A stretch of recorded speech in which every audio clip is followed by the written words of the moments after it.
All right. Good morning, everybody. We are going to begin with our May Coffee break. We have two grant specialists over at the DNR today to discuss grant opportunities there, as well as what they are looking for when they review your application. So we have Jennifer Fireherm, who brings over 20 years of experience on both sides of the grant world to her grant manager position at the DNR. For the last several years, she has managed the Forest Fire Protection Grant Program and the Dry Cleaner Environmental Response Fund, while helping DNR grant staff learn and use the state's new financial system. Prior to her current position, she spent over a decade as a grant-funded organizer, policy analyst, and strategist for a national nonprofit organization. She began her career by helping secure federal grant funding for her initial DNR positions with the Community Right to Know law. Jennifer has a Bachelor's of Science in Zoology and Sociology from UW-Madison. Then we will also have Ann Dansart Hirkatur. She is a registered professional hydrologist with 16 years of experience in water resources management. Recently, she worked for the Wisconsin DNR as the Wisconsin River TMDL project manager. And in this role, she engaged and developed partnerships with agricultural producers, citizen groups, and municipal and industrial dischargers, and currently works for WDNR as coordinator of Runoff Management Grants Program. Her areas of expertise include project management, grants management and administration, partnership development, watershed planning, and water quality, groundwater, hydrologic, and nutrient balance modeling. Ann has a master's degree in hydrogeology and in water resources management from UW-Madison. So we're going to go ahead and start with start with Jennifer, and we'll share her PowerPoint right now. All right, Jennifer, take it away. All right. Today we will go over the different kinds of grant opportunities that the DNR offers, and as a part of that, go over some of the tips so that your proposals can be as successful as possible. I will give a broad overview of all of the opportunities we offer, and then we'll look at some in specific, specifically the Hunter Recruitment, Development, Training, and Education Program, the Aquatic Invasive Species Prevention and Control Program, the Citizen-Based Monitoring Program, and then I'll turn it over to Ann to tell you a lot more about all of our suite of runoff management grants. Finally, we'll come back to sum up the best ways to make your applications stronger and more fundable. So generally speaking, DNR has 57 grant programs and 4 loan programs. In terms of our grant programs, we give out about $70 million each year in a whole variety of different kinds of grant programs. That amounts to about 3,200 grants a year. We get our money from a variety of sources, including the Wisconsin legislature, state funds of various kinds. Money from the federal government, some folks call those pass-through grants. We'll get money from the Forest Service or the EPA and use that money to help folks out. And sometimes there's special funding for special projects. Our grants go to a variety of different kinds of entities, from local governments and municipalities to nonprofit organizations and individuals. About 60% of our grants go to municipalities and county governments. And about 40% of our grants go to individuals and nonprofits. In terms of the actual money, about 3/4 of our grant funding goes to local governments, and 1/4 of that funding ends up in the hands of individuals and nonprofits. Here we break down the different grant opportunities into categories that kind of describe what they do. So there's public health and safety, where we protect people from wildfires, clean up toxic soils. Then there's a set of grant programs that help enhance our natural resources environment, protect or slow the spread of invasive species, protect from runoff pollution, that sort of thing. And then outdoor recreation grants that do things like fund trails, make more boating facilities available for the public, that kind of thing, and make sure that we're setting aside lands that we can enjoy. I'm a grant manager for 2 grant programs. One is called Forest Fire Protection Program, and that's a 50-50 grant program where we give resources to local fire departments to get equipment and training to help them help us fight wildland fires. And my other program is called the Dry Cleaning Environmental Response Fund, and those are funds that go specifically to dry cleaners and former dry cleaners to remediate toxic soils at dry cleaning properties. Those aren't ones we're going to focus on, but I just wanted to share with you what I do. The next thing I'm going to do is show you how to get at grant information. We'll be referring to the websites and resources throughout the presentations. And I just want to show you how to get there because we really rely on our websites as the first point of contact for information. So if you go to DNR's main website, dnr.wi.gov, we've got a link to our grants and loans right there on the home page. You can see the red box around it. And if you click that, you get to a place where you can find out all about our grants or all about our loans, whatever you're interested in. When you get down into the grants page, there's a couple different ways you can look for grants. The A to Z is usually the best if you know what you're looking for. You're trying to find a specific program. Then the categorical tabs, these are all tabs. When you click them, you get a different suite of information. But that puts the grant programs in terms of their functions. And it's a really nice way, if you're just looking for what opportunities are out there, to get the summary, because you'll see that it lists the eligibility and purpose of each of the programs, how much money is available, who you need to contact, what the deadlines are, that kind of thing. So that's the first place that you should go for grant information. Once you get to the actual grant websites, they all look pretty similar. The tabs vary a little bit, but they follow our general grant cycles. They'll provide who can apply in the grant application and all the materials you need to apply for a grant. They lay out the deadlines that you need to meet and how you get reimbursed. Most of our grant programs are reimbursement programs, so what you need to give to us so that we can reimburse you for the work that you've done. Most of our grants are cost share, so that means that the grantee provides part of the cost for their project and we help provide the other part of that cost. All have specific eligible entities and eligible products or items that change across the grant program, so that's important to know. Some grants need special documents in order to apply for them, things like memorandums of understanding or authorizing resolutions from local governments, that kind of thing. And then with the reimbursement requests, programs have different levels of reporting that are necessary, proofs of purchase and payment for the items or services that you purchased or provided, and many of our programs require a final report or inspections of the project, like the trail that was built or something like that. So the first program we're going to delve into more specifically is the Hunter Recruitment, Development, Training, and Education Grant Program. This program is a public-private partnership providing cost sharing to local entities. It uses federal wildlife restoration funds. We get about $200,000 every 2 years that we can give out. It's a variable cost sharing program up to 75%, so DNR will cover up to 75% of your project if the project is funded. The cap of the grant award is $10,000, and projects are allowed to span multiple years. This program, the main contact is on the screen there, Keith Warnke. If you want more specific information than I'm able to provide here, that's who you get a hold of.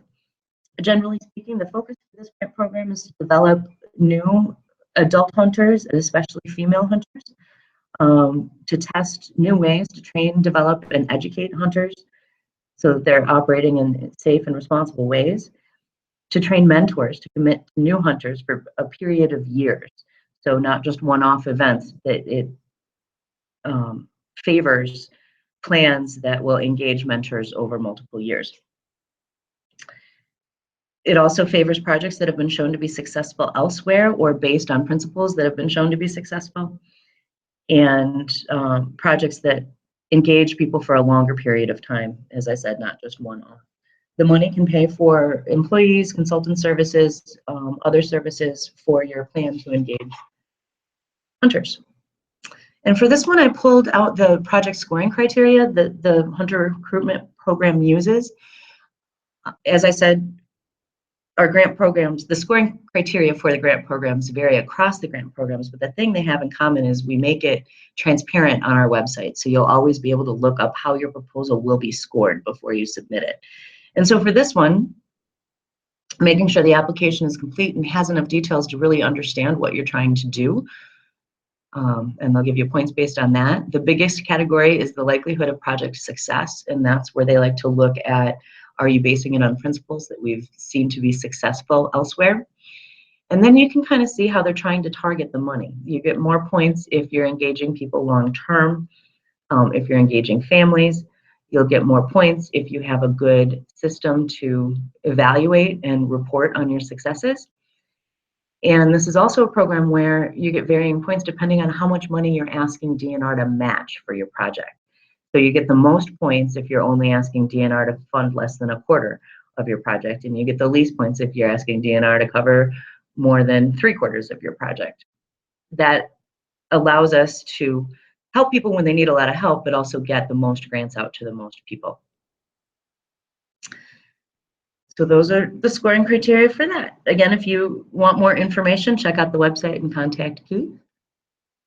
Next, we'll talk a bit about the Aquatic Invasive Species Prevention and Control grants. This is kind of an overview of those grant programs. The money for these comes from the boat fuel tax, and it's divided up among a suite of surface water grants that we have, of which aquatic invasive species makes up the most. This appropriation, the amount of money for this program, has tripled in size over the last 10 years. This is stopping or slowing the spread of invasive species is something our legislators have supported a lot over the years. We don't have a lot of staff to manage this program though, so the grant funding is a way that we can work more closely with counties to get more work done than we could do with just DNR staff. The folks that are eligible to apply for this program, there's a whole lot of different kind of entities that can. The grants are given out first to local units of government, and then once those good proposals are funded, money starts going out to nonprofit organizations and the other entities you see listed here. There are 3 overarching types of aquatic invasive species grants, and I will go over those 3. And I'll repeat this, but the big piece of advice I got from the aquatic invasive species folks was, if you're interested in these grants, get in touch with your DNR biologist early and often and let them help you shape your proposal so it's meeting the goals that you're trying to meet. And again, those contacts are available on our website. The first kind of grant is prevention grants. There's 3 different kinds of grants under this kind of grant. The most basic is the small $4,000 per boat launch grant that we call Clean Boats, Clean Waters. That's what the CBCW stands for.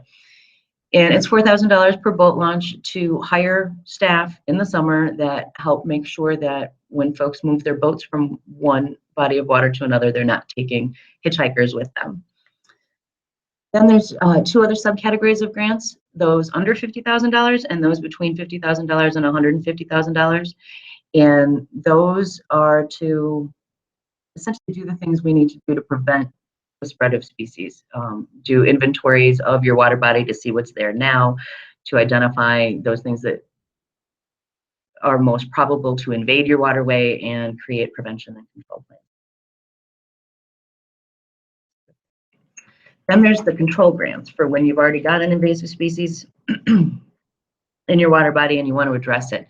These ones are for early detection and response, perhaps the most important kind of AIS grants that we give out, because once you see an invasive species, the quicker you act, the better chance you have of eradicating it from your water body. So these grants help take immediate action, and they're available year-round, as we'll see shortly. Finally, there's the control grants for species that are already established in your water body.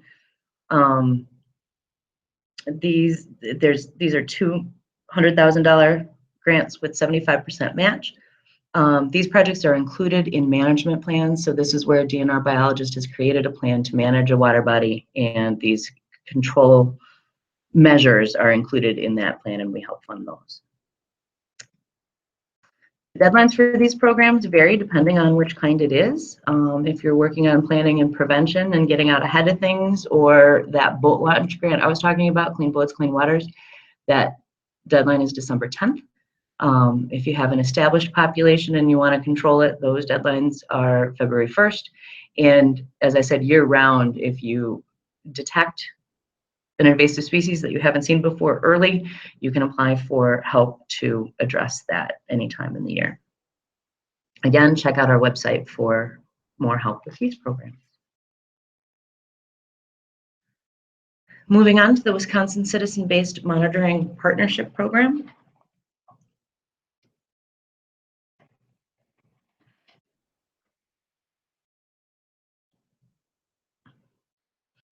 Citizen-based monitoring involves the public in the long-term monitoring of our natural resources. It's a type of citizen science, and that's basically when you involve volunteers in scientific research. It's becoming more and more important as the context of our environmental management changes, because citizen-based monitoring is a great way to get lots of data over widespread areas using the talents of Wisconsin residents. What is the partnership program? It's not really a grant program, even though we include it on the grant website, because it is a way to get resources to get good work done. It's a partnership with Wisconsin DNR and based monitoring network program. It provides funding contracts of less than $5,000 to citizen-based monitoring, and it's a way that we can partner with the public to collect very important priority data on our plants, animals, and habitats.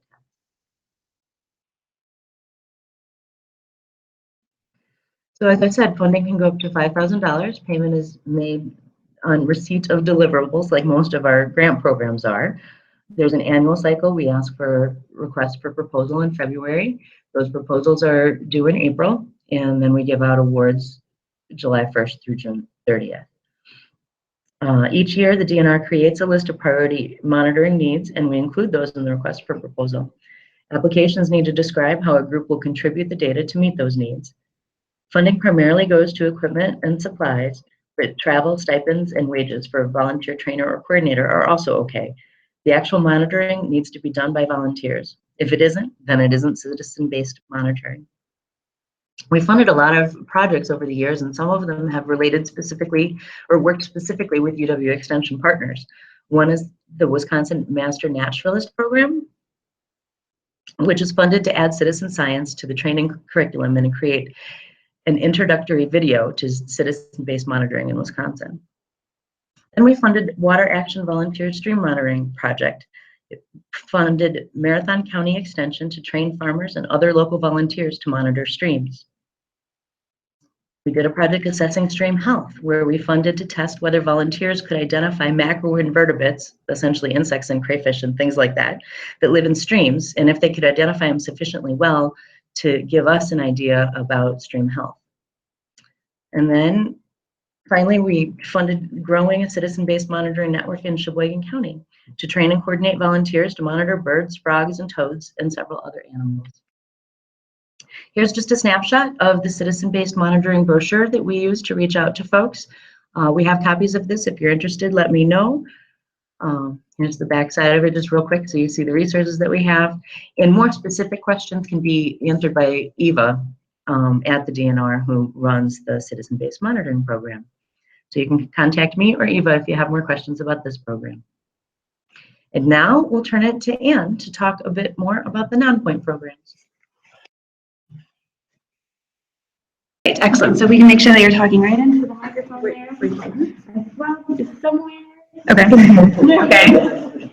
All right, I'll try to talk loud and I'll try to hover over the laptop so that you can all hear me.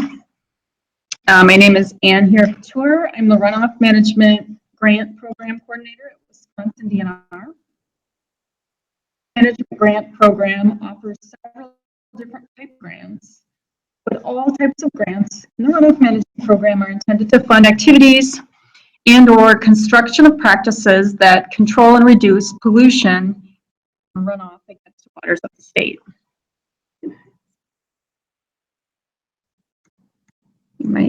Can people hear me okay? Huh? Oh, okay.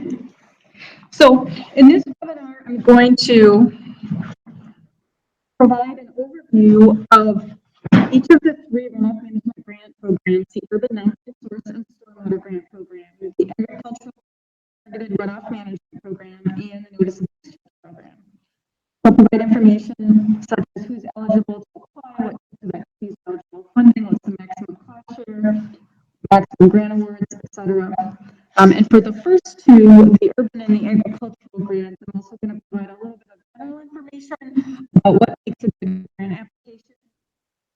And then later on, Jennifer will talk more generally from the context of all grant programs about what makes a good application. And just as an FYI, from here on out in the presentation, I will probably frequently refer to the Agricultural Targeted Runoff Management Grant Program as TRIM Grant Program, and the Notice of Discharge Program as the NOD Program. I'm going to start out with the urban grants.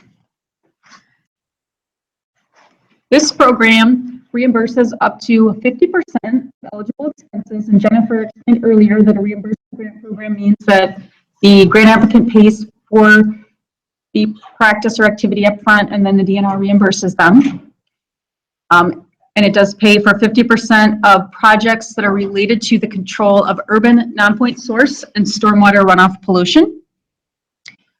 Applications are due April 15th of each year, beginning January 1st of the following year. So for example, applications received this April, if they're successful and they receive an award, the funding would become available January 1st of 2018. Grant awards must be spent within the 2-year grant period. However, a 1-year extension can be granted if it's requested and approved. So there are 2 types of urban stormwater grants. There is the urban non-point source planning grants and the urban non-point source construction grants.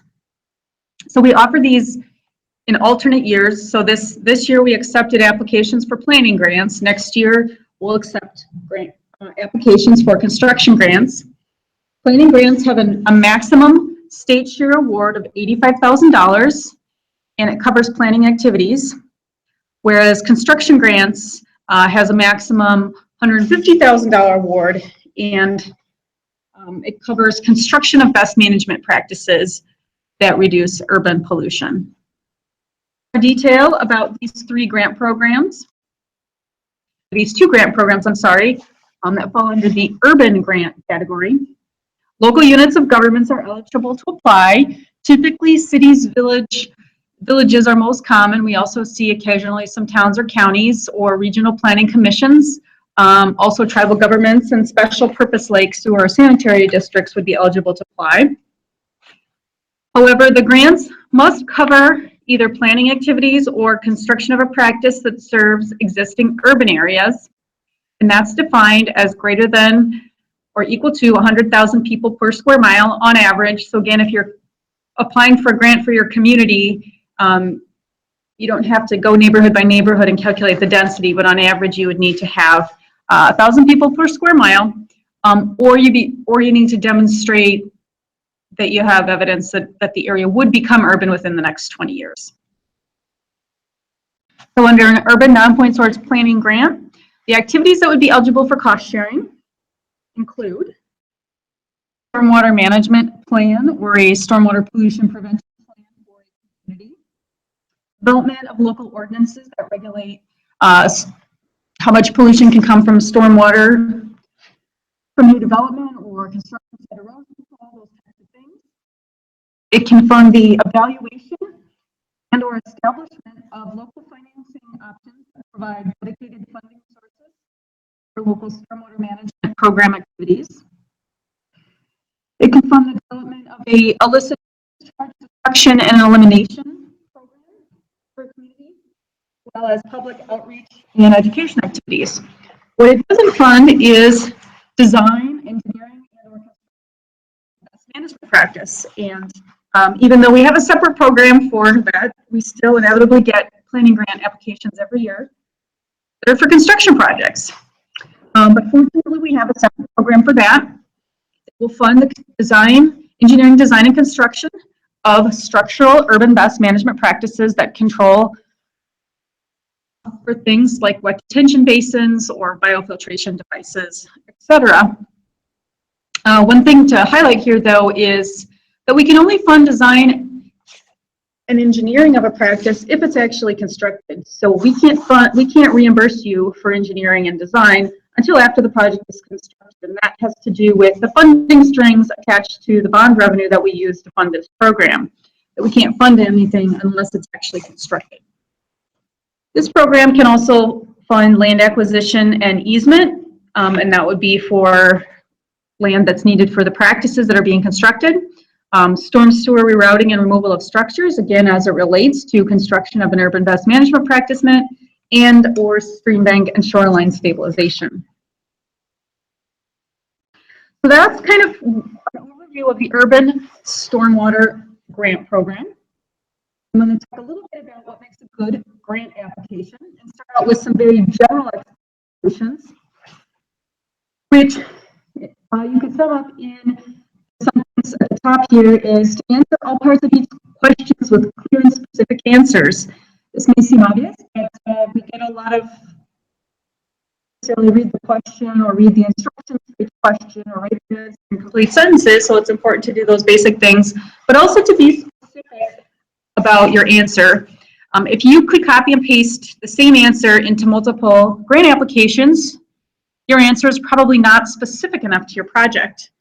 Every year when I score grants, whether it be urban grants or lake grants or other types, you can always divide your applications sort them into just different stacks, because you always know who wrote each, and everybody in one stack wrote the grant, because they copy and paste the same answer into multiple applications. If a reviewer sees that, what it tells them is that the answer that they're being given is not specific to this project. It's a generic answer, and we're not really getting information that's specific to this project. So it's very obvious when folks do that, that you're not getting very project-specific information to that question.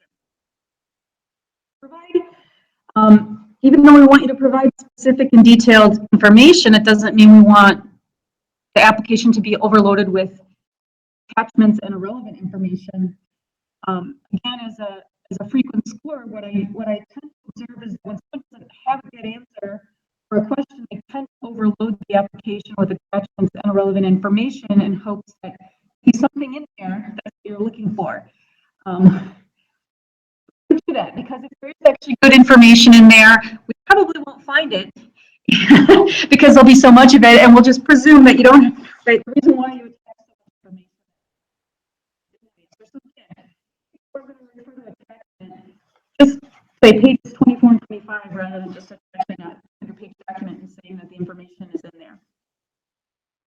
Okay, so I want to dig a little more deeply now into the Urban Non-Point Source Planning Grant application to further illustrate what makes a good application. And again, what I'm going to talk about here is specific to the planning grant application, but the general principles I think could be applied to any of the runoff management grants. This slide shows points in an urban planning application. And the blue areas at the bottom represent points that are based on where the applicant is located and what water quality need is in that area, and or what existing plans and regulations they have in place. However, the orange and the yellow areas represent areas of the application where the applicant can earn points by developing a comprehensive project, documenting that there's broad local support for the project and that it's likely to be successful, developing a detailed schedule. So basically, developing a good project, building local support, and communicating the fact that you've built a good project, you've thought about your budget, you've built local support. If you do that, you can earn a lot of points in these sections. So likelihood the project would be successful. So just some things in this regard is, you want to make sure that when you submit an application, that the sections of the application are internally consistent.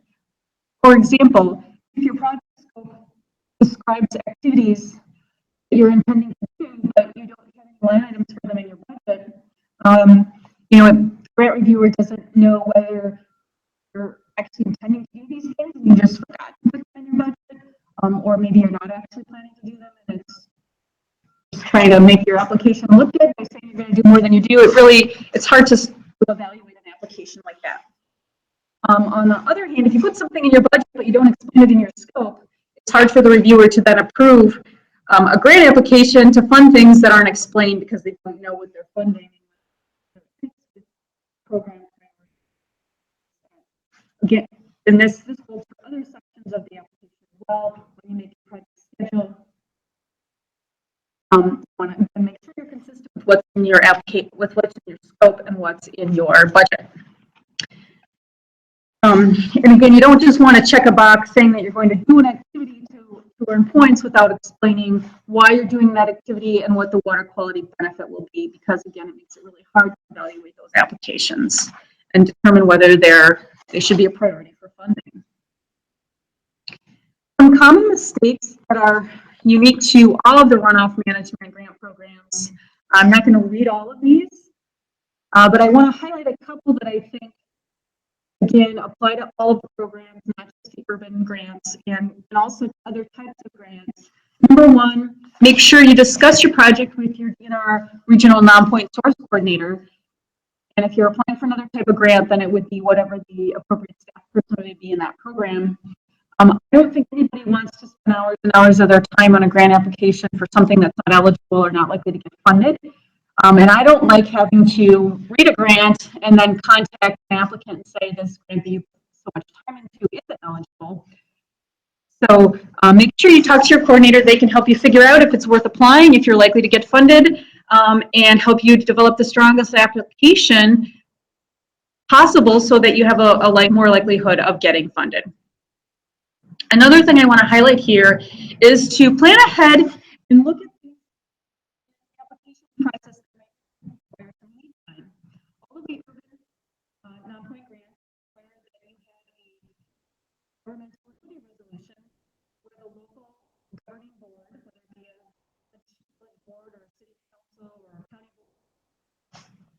A resolution authorizing the municipal staff person that applies for the grant to actually do so.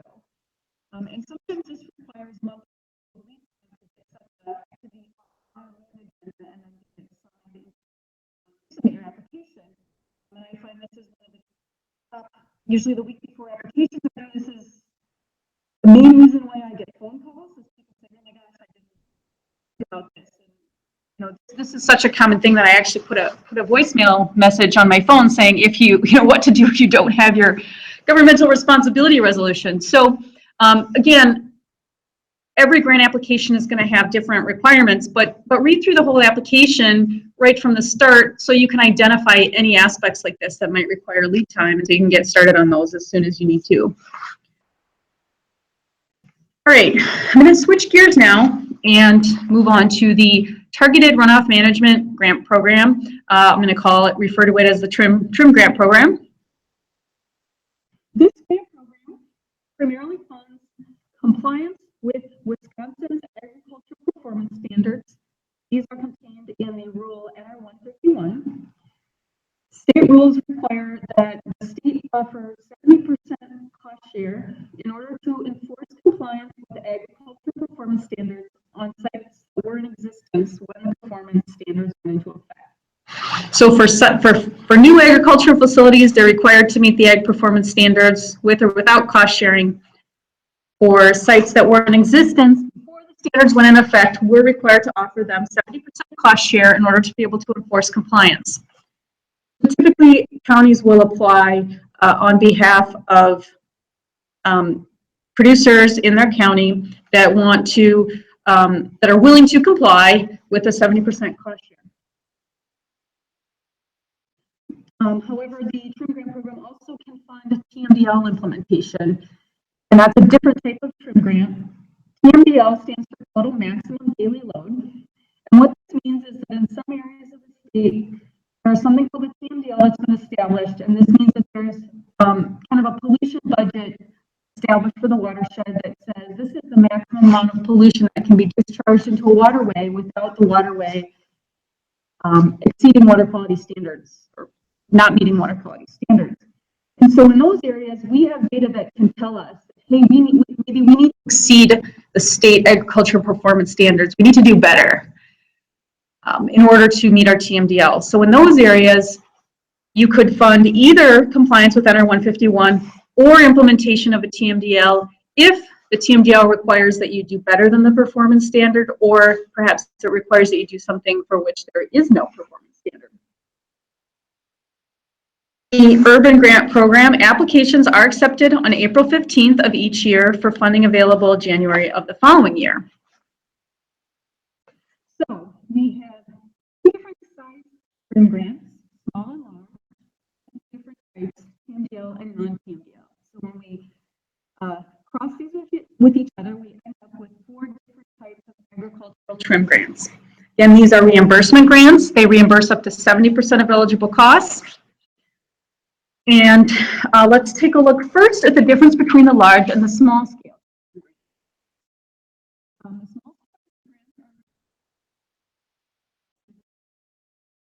The award can be up to 5% of this can be what's called a force account. It can be used by local county staff for work that's directly designed, directly connected to the design and construction of a best management practice actually installed under a small scale trim grant. So a common trim grant project would be, for example, constructing manure storage on a dairy farm. And again, this would be a non-CAFO farm. We don't allow grants to go for any permanent farms.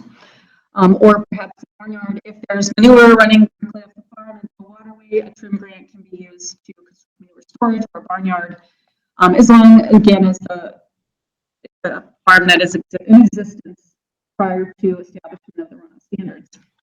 A large-scale trim project can provide up to $1 million and it can cover an entire watershed. Typically, this would be a HUC 12 scale watershed, which are watersheds of size from 8 to 39 square miles. And again, large-scale projects can have up to 2% of total local assistance. So this would be money that go to county staff. And it's more flexible than the force account funds that are available under the small scale trim, and that local assistance can be used, could be used for design of BMPs, but it can also be used for activities like inventory and outreach to landowners. So there's a little more flexibility in how that funding is used. All right, so now let's take a look at the differences between TMDL and non-TMDL grants. I mentioned this a little earlier, that the non-TMDL grants fund attainment of agricultural performance standards and prohibitions. These are in statute as well as in State Rule NR 151. Projects implement a pollutant-specific goals of an EPA-approved TMDL or a TMDL implementation plan. Grants have in common, they control agricultural non-point source pollution. They can only be used on sites that are not covered by a WPDS permit. So CAFO sites, which are sites with 1,000 animal units or more, are not eligible for a trim grant because they are covered by a WPDS permit, considered a point source discharge. Must be consistent with the county land and water resources management plan for the county that the site is located in.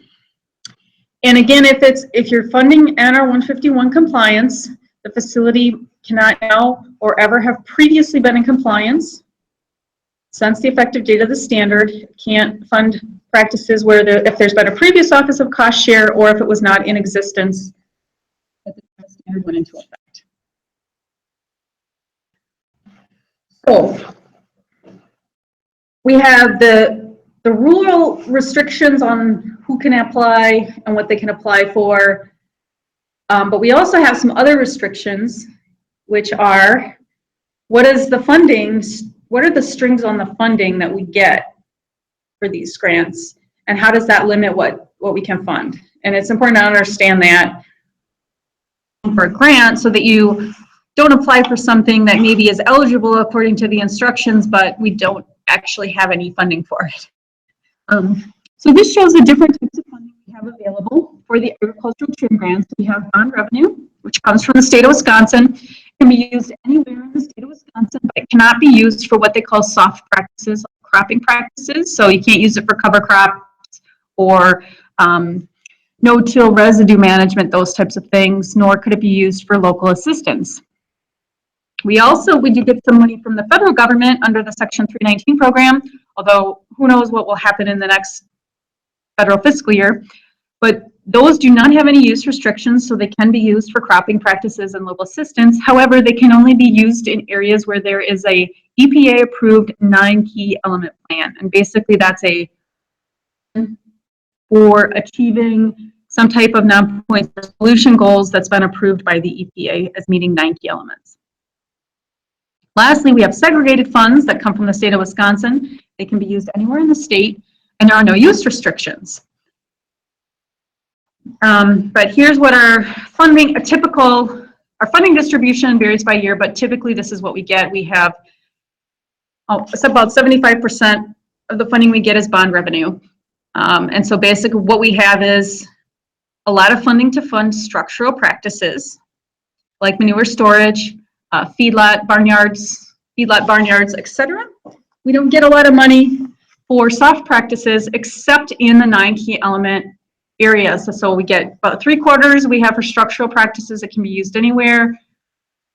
Another quarter can be used for cropping practices, but only in a 9 key element area. And then we get a little sliver of seg funds that can be used anywhere in the state for soft practices. That money, quite frankly, just doesn't go very far.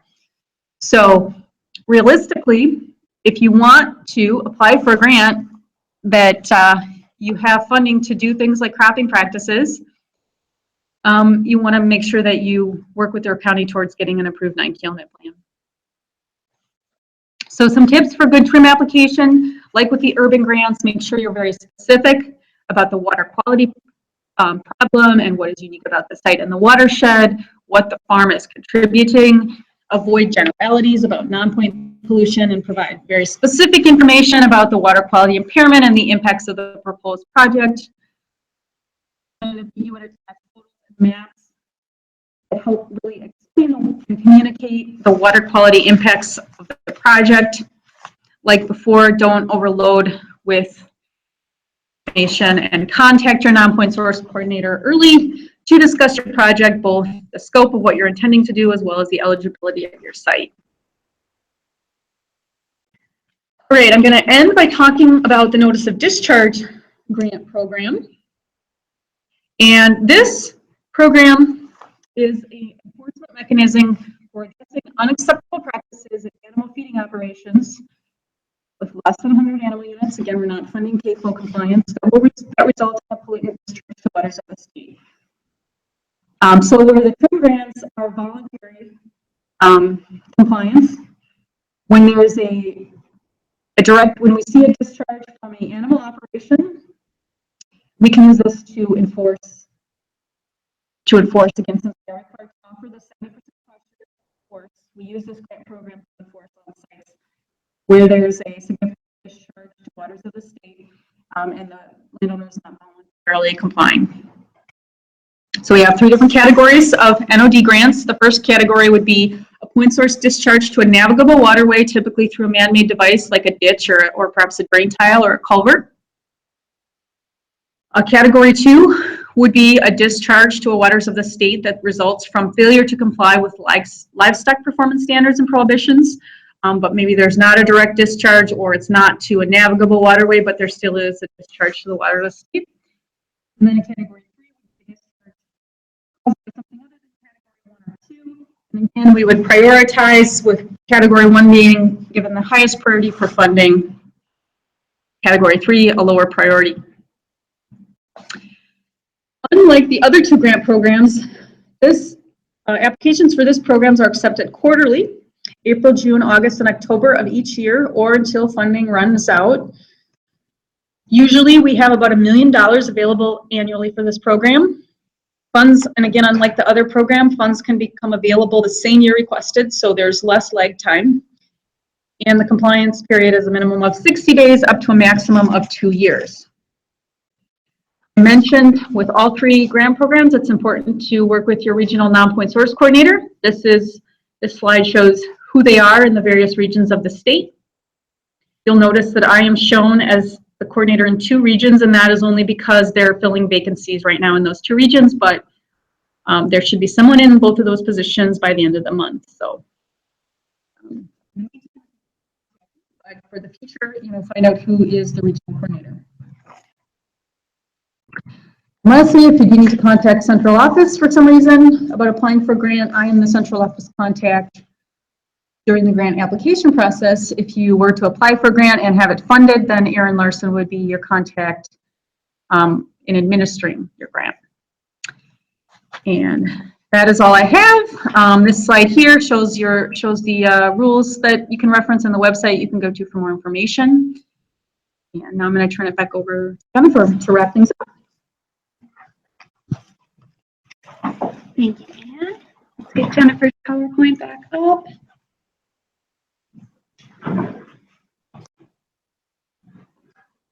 There we go. All right. So Anne did a very good job of preluding some of these tips, and we're going to move into what, on the face of it, will look like a little bit more simplistic presentation. But these are tips that my Bureau Director of Community Financial Assistance put together based on feedback that she's gotten from all of us as we go through grant applications and try to help as many folks as we can with the resources that we have. So these were the top 10 tips she distilled. The first one is being sure that you are an eligible applicant, and you've seen, over the course of these overviews of the different kinds of grant programs that there are different kinds of applicants. For example, the Hunter Recruitment Program, pretty much everybody can apply, individuals, nonprofits, local governments. But then there's other grants like this one where the eligible applicants are limited, so always know what you're looking at.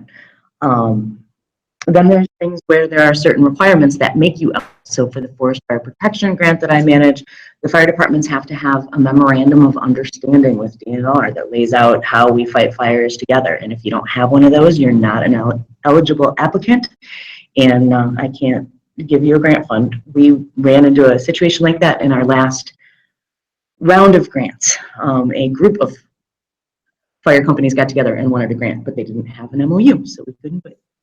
The next is make sure that your project is eligible for grant funding. So that's, both equipment that you want to buy with grant funds or services like Hunter Recruitment. Making sure that your project is eligible and all of the things in it will increase your probability of funding, and it decreases the probability of unpleasant surprises down the road. If you are awarded grant funds and you're assuming that something's eligible but you haven't checked on it, you might shell out money for it and we might not be able to reimburse you. A lot of the websites, and you'll hear me say this over and over again, it's really the source of information. Here's a clip from the NOD program that Anne was just talking about that shows you examples of eligible projects and ineligible projects. So we try to help you out as much as we can on that front. You've heard this one before too. Don't wait until the 11th hour to start work on your application. Planning ahead is crucial. It'll get you a better idea of what you want to do. You'll be able to flesh out your proposal better, and you'll especially get those pieces that, depending on your grant program, are necessary, like an authorizing resolution. If you need one of those, you need to wait until your board meets or whoever's going to vote on that. Things like that memorandum of understanding for the fire departments. There's usually local bureaucracy that needs to be worked through to get those things. And it will help you troubleshoot scheduling over the course of your grant. If you step back and look long-term, you'll see all the pieces that need to happen over the course of the grant, and you can make sure that you're meeting budgeting meetings or whatever happens over the timeline. The score for our competitive grants is what determines project rank, and the rank of your project often determines your funding. So like those examples I was showing from Hunter Recruitment, we have different grant programs have different recipes for how they are doling out money. But it's not a mystery. We try to make that as transparent as possible. We put it in the guidance, we put it on the website, so always check that out. No project is guaranteed funding because we're always working with limited pots of money. So make sure you make your case in your grant application so you can get as many points as you can. Here's an example of the kind of ranking and scoring lists that come up when we get all the applications in and try to figure out who gets how much money. A good idea is to look at these and find examples of projects that were successful in previous years, and you can learn from those as you're putting together your own proposals. We are here to help. I mean, our goal as grant managers is to get as many resources in the hands of people that can use them as effectively as possible. We spend a lot of time and expect to spend a lot of time working with grantees and helping them through the grant process. Often different grant programs will have specialized staff to help. For example, with the Forest Fire Protection Program, we've got foresters around the state who are tasked with, they're local, they're in your communities, and they can physically show up and help fill out grant applications and make sure that you're successful.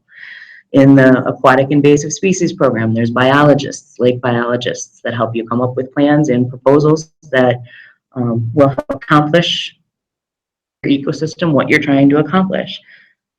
In the non-point program, there's non-point source coordinators that can help you with your applications in the grant process. Every grant website has that help tab on the right. They all vary a little bit across those tabs, but every single one has that help tab, and it will have the contact information of the person that manages the money, and then if there's specific people that can help you, like foresters or non-point source coordinators, they will be linked to that help tab. Make sure that you can pay your share of project costs. Most of the grants that we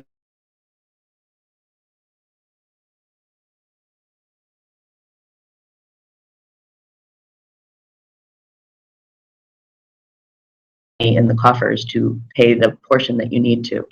Also, as we noted before, most of our grant programs, most of the grant programs are reimbursement programs, so you need to be able to pay the whole thing before you get reimbursed, and you need to be ready for that.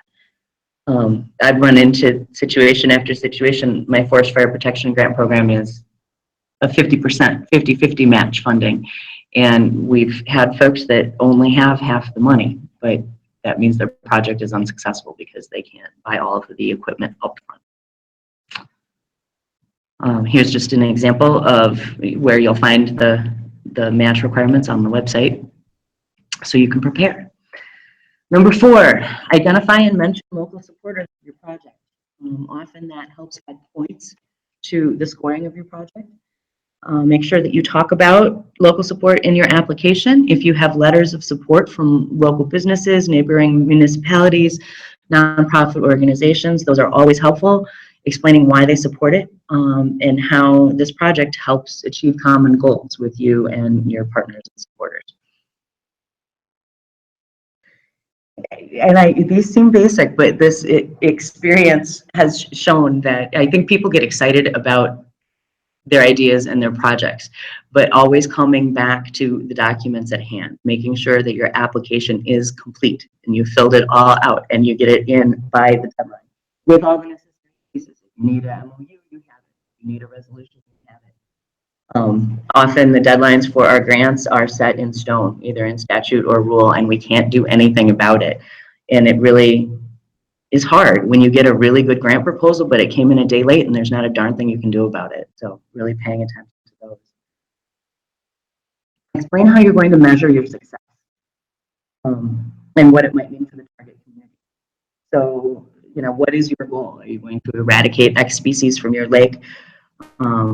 Be able to explain not just how many mentors you will recruit for the Hunter Recruitment Grant, but how long you're going to have those mentors engaged, and how are you going to make sure they're engaged? How are you going to be able to demonstrate and their length of service? And then finally, The number one tip, and it is funny when you talk to all of the grant managers, this is what they say: read and follow the instructions. So we work hard to put together things like guidance, checklists. Some grant programs have the top 10 mistakes that grantees make listed on their websites. They have examples. Here you can see that there's a sample authorizing resolution. So we really try to provide the basics and things you can work with, and then we are here to help you through the whole process. So if you're not sure that the authorizing resolution you wrote fits the bill, call us up and we will help you figure it out. And that's pretty much it. So just a reminder, if you do have any questions for Anne or Jennifer, to email me directly and I'll be sure to ask them. We do have 2 questions. Anne or Jennifer, do you know why the DNR reimburses versus regular grants like other government agencies? As opposed to giving you the money, you reimburse for the work. We can speculate, but we don't know.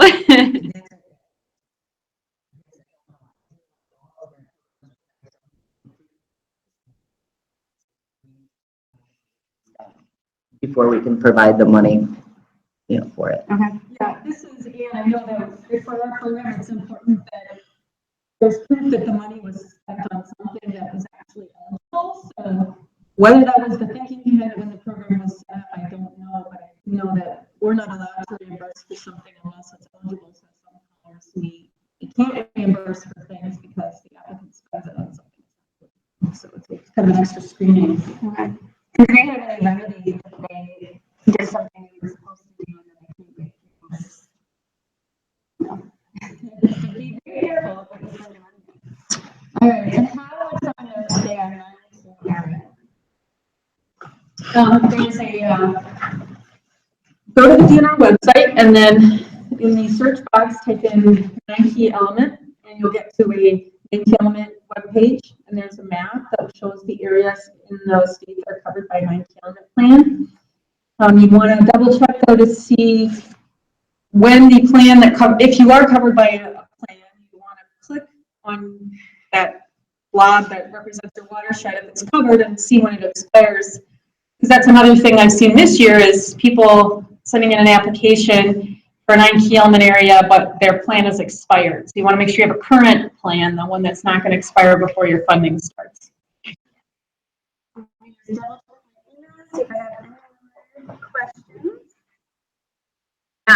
So thank you so much to Anne and Jennifer. You all have their contact information now if you have any questions for them.